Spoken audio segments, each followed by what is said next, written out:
नमस्कार दोस्तों, मैं महेंद्र शर्मा स्वागत करता हूं मेरे YouTube चैनल में आपका। उम्मीद करता हूं आप खुश और स्वस्थ है। दोस्तों आज आपको दिखाते हैं पाकिस्तान की एक बहुत ही मार्मिक डिबेट, जिसमें पाकिस्तान की मीडिया ने एक्सेप्ट कर लिया है कि पाकिस्तान में जमहूरियत नाम की कोई चीज ही नहीं है।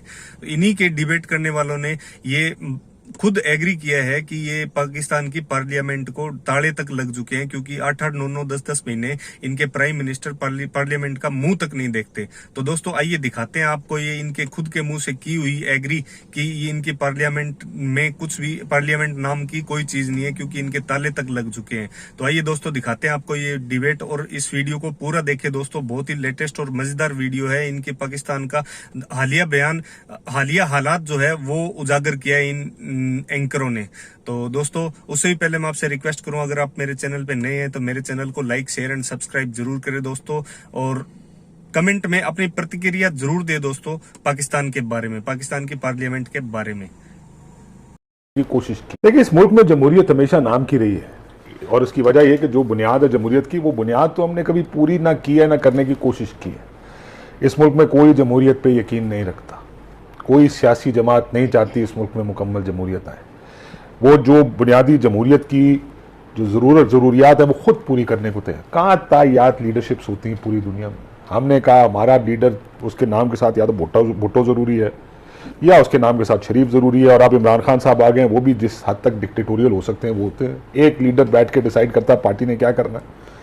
लोग ये बिलीव करते हो, उनके साथ एग्री करते हो, ना करते हो, सारों ने उसके ऊपर चलना। तो जमहूरियत कोई चाहता नहीं है। जमहूरियत सिर्फ एक टूल है लोगों का इक्तदार में आने के लिए।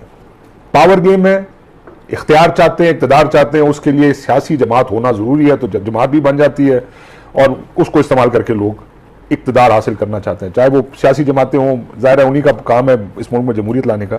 लेकिन देखिए, दूसरा आपने इदारों की बात की, जहां पे मैं अनड्यू क्रिटिसिज्म के खिलाफ हूं, वहां पे इस मुल्क में इदारे भी अनफॉर्चुनेटली अपने आप को, इदारों का भी काम है अपने आप को इंडिपेंडेंट साबित करना। क्या इस मुल्क में इदारे सारी उम्र इंडिपेंडेंट रहे? क्या से अदलिया की बात की, आज मेरे रऊफ साहब से बात हो रही थी आने से पहले, असद उमर साहब ने अदलिया का जिक्र किया। 40-40 साल के पेंडिंग केसेस हैं। कौन सी जमहूरियत में, इंसाफ के बगैर जमहूरियत कौन सी है?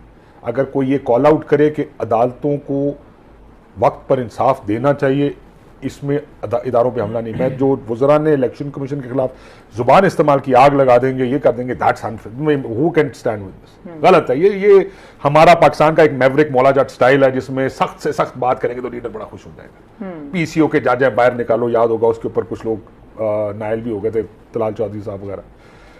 ये होता है पाकिस्तान में, लेकिन इदारों को भी अपनी इज्जत लोगों की नज़रों में खुद अपनी कारकर्दगी से बनानी होती है। मेरा ख्याल है कि ये बड़ी थिन लाइन है। ये हुकूमत क्या इदारों पे जो मीडिया के साथ ये कर रहे थे, या इदारों पर, आज़ाद इदारों पे नहीं रखता, और ये किसी भी दूसरी सियासी जमात से मुख्तलिफ नहीं है तहरीक इंसाफ की। इदारे इंडिपेंडेंट होने चाहिए। जब आप इस तरह के काम करते हैं तो इंडिपेंडेंस इदारों की कॉम्प्रोमाइज़ होती है। लेकिन इदारों को खुद भी अपना ख्याल करना चाहिए कि लोग उनको जो देख रहे हैं, उनमें इदारों के अंदर भी बहुत कुछ बेहतर होना भी बाकी है। अब इलेक्शन कमीशन की मिसाल ले लें, बड़ा अच्छा किया जो डस्का के इलेक्शन में, उनका रिएक्शन बहुत अच्छा था इन माय व्यू के। उसको उन्होंने वक्त पर प्रेस रिलीज आने शुरू हुई, जो प्रॉब्लम्स थे दिखाने शुरू किए। लेकिन यही इलेक्शन कमीशन था आज से 2 साल 3 साल पहले, इसी तरह 5-5 बजे तक नताइज नहीं आते थे, नताइज बदले जाते थे, धांधली का इल्जाम, नोबडी यूज्ड टू मूव। सो एक वाक्य से या एक इंसिडेंट से आप अपनी इज्जत नहीं बनाते, उसके लिए आपको कंसिस्टेंटली काम करना पड़ता है। वो कंसिस्टेंसी नहीं है इन इदारों में। देखिए, पब्लिक में जाने की ईवीएम के साथ मेरा जाती मानना ये है, इलेक्शन कमीशन को जरूरत नहीं थी। ये काम पहली फोरम पे स्टेक होल्डर्स और इलेक्शन कमीशन, जो कि जिसने ये कंडक्ट करने इलेक्शन, उनको आपस में बैठ के बहुत से मसाइल हल करने चाहिए थे, बजाय इसके कि वो जो बहुत सी 37 उन्होंने चीज़ें कही हैं, वो बहुत सी तो हंसी वाली है। मुझे हंसी आगे पढ़ के कि जी क्या ईवीएम रोक लेगी जो कैप्चर बूथ कैप्चर होते हैं। वो किसी ने कहा एल्फी वाली कोई बात भी उन्होंने की कि एल्फी डाल के चलाई। ये किस किस्म के आर्गूमेंट है? आपका काम ये नहीं है। बहुत सी डिफरेंट फेजेस हैं। फिर तो आरटीएस सिस्टम, क्या जरूरत है आपको सिस्टम्स बनाने की? प्री इलेक्शन फेज है, इलेक्शन डे फेज है, पोस्ट इलेक्शन फेज है। इन तीनों में धांधली होती है पाकिस्तान में। इलेक्शन डे में भी वोट डालना, और उसके अराउंड जो पोलिंग स्टेशन के बाहर फायरिंग हो रही, लोग अंदर घुस रहे हैं, पॉलिटिशियंस को टेक ओवर करने की कोशिश कर रहे हैं, वो बड़ी एक डिफरेंट फेज है। वो एक डिफरेंट माहौल है जिसको आपने काउंटर करना है। सारे को इकट्ठा करेंगे, ठीक करेंगे, तो इलेक्शन साफ और शफाफ होंगे पाकिस्तान में।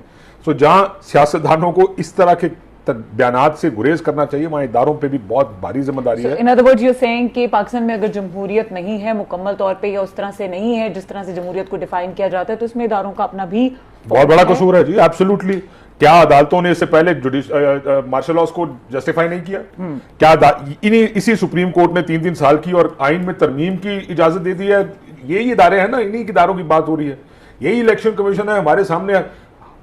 कोई सियासी जमात आज तक ये नहीं कहती कि इस मुल्क में पिछले 40 साल में कोई इलेक्शन फेल हुआ, और 70 के इलेक्शन के बाद हर इलेक्शन की बदहाली का तो कहां इलेक्शन कमीशन? अगर कोई इलेक्शन फेल हुआ तो आपने आज तक किस इलेक्शन के बारे में किया क्या है? फखरुद्दीन जी इब्राहिम साहब जैसा साफ शफाफ आदमी आया, उसने कहा I am just one man, मैं एक आदमी हूं, मैं क्या कर सकता हूं। उसने भी हाथ खड़े किए, रिजाइन किया, घर चला गया। सो इसका मतलब ये इदारे अपनी जो अपनी साख है वो इदारे ने खुद बनानी होती है, कंसिस्टेंटली काम करके बनानी होती है। 1-2 एक्शन से ये साख नहीं बनती। इदारों को अपनी साख खुद बनानी होती है। आप एग्री करते हैं जो काशी साहब कह रहे हैं? और इसके अलावा classes of Pakistan media development authority bill पर बड़ा ब्रेक थ्रू हुआ है, इसकी डिटेल्स भी जरा बात कीजिएगा। काशिफ ने बड़ी अहम बातें की हैं। 2-4 इसमें मेरा ख्याल है वो ठीक है कि सियासतदान जो हैं उनका काम है रिफॉर्म्स करें, चीज़ें करें, लेकिन सियासतदानों का जो कंडक्ट हमें नज़र आ रहा है, जो आपका सवाल था बुनियादी तौर पर, 15 सितंबर है, आज जमहूरियत का आलमी दिन है। क्या पाकिस्तान में इस वक्त हमारे सियासतदान, सबकी बात करें, हुकूमत पर अगरचे ज़्यादा दबाव आना चाहिए, आता भी है कि हाउस को चलाना उनकी जिम्मेदारी है, पार्लियामेंट को चलाना है उन्होंने बाकी इंस्टीट्यूशन जो हैं उनको स्ट्रेंथन करना है। क्या आज पाकिस्तान की पार्लियामेंट जो है, आज हम कह सकते हैं कि ये मेरा ख्याल कितने सालों से 12 साल हो गए अनइंटरप्टेड जमहूरियत हमारी चल रही है, 12-13 साल हो गए तकरीबन। 2008 के बाद अगर देखें, उससे पहले भी थी एक, चलो अगरचे एक उसमें फौजी, एक उसमें जनरल बैठे थे, लेकिन एक जमहूरियत की शक्ल तो थी। हमें को उसमें और इसमें जमहूरियत में कोई आपस की बात, काशी मुंह पे बैठे हैं, ये भी कवर करते रहे पार्लियामेंट को, हमने भी देखा है, कुछ ज्यादा फर्क नजर नहीं आता। बल्कि मैं तो ये समझता हूँ जो जनाब मुशर्रफ दौर की पार्लियामेंट थी वो ज्यादा वाइब्रेंट थी, एग्रेसिव थी। लोग देखे थे, याद है कौन क्या बड़े लोग उस असेंबली का हिस्सा थे? मतलब क्या बड़े बड़े लोग थे जिनको हम सुनने जाते थे और पिन ड्रॉप साइलेंस में सुनते थे। आज हालत ये हो चुकी है आपकी पार्लियामेंट की कि आपके ताले लग चुके हैं, आपके हर 5 मिनट बाद कोरम आपका खत्म हो जाता है। प्राइम मिनिस्टर ऑफ पाकिस्तान वहां जाने को तैयार नहीं, अपोजिशन के कोई बंदे जो हैं वो जाने को तैयार नहीं है। और उन दिनों में जाएंगे जब कोई आपने वोट ऑफ कॉन्फिडेंस लेना है, कोई वोटिंग होनी है, कोई बिल वगैरह पास होना है, कोई बड़ा आपका अहम पास होना है, तो आपको वहां पे नजर आएंगे अपोजिशन या prime minister of Pakistan. Prime minister of Pakistan भी आज पार्लियामेंट को सीरियस नहीं लेते। इससे पहले आपने नवाज शरीफ साहब को देखा, जमहूरियत की वो सबसे ज्यादा वो बात करते थे जो हम असली जमहूरियत लाएंगे।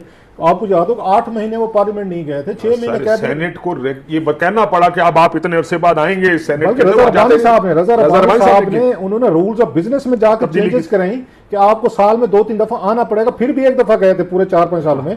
मैं ये बता रहा हूँ जमहूरियत अगर वीक हो रही, जिसकी बात आज इंस्टीट्यूशंस की बात कह रहे थे कि जिन इंस्टीट्यूशन जो है वो पार्लियामेंट के ताबे हैं, मान लिया अभी ताबे हैं, और भाई साहब आप भी तो कोई अपना कंडक्ट दिखाएं कि इंस्टीट्यूशन आपकी इज्जत करना शुरू करें कि इतनी बड़ी मुकद्दस पार्लियामेंट है। आपको याद होगा खोसा साहब ने कहा था जब यहाँ पे थे, आसिफ सईद खोसा साहब ने, उन्होंने अपनी तकरीर में कहा था या उस वक्त जब इनके लड़ाई झगड़े चल रहे थे सारे, तो उन्होंने कहा पार्लियामेंट से अच्छी खबरें नहीं आ रही।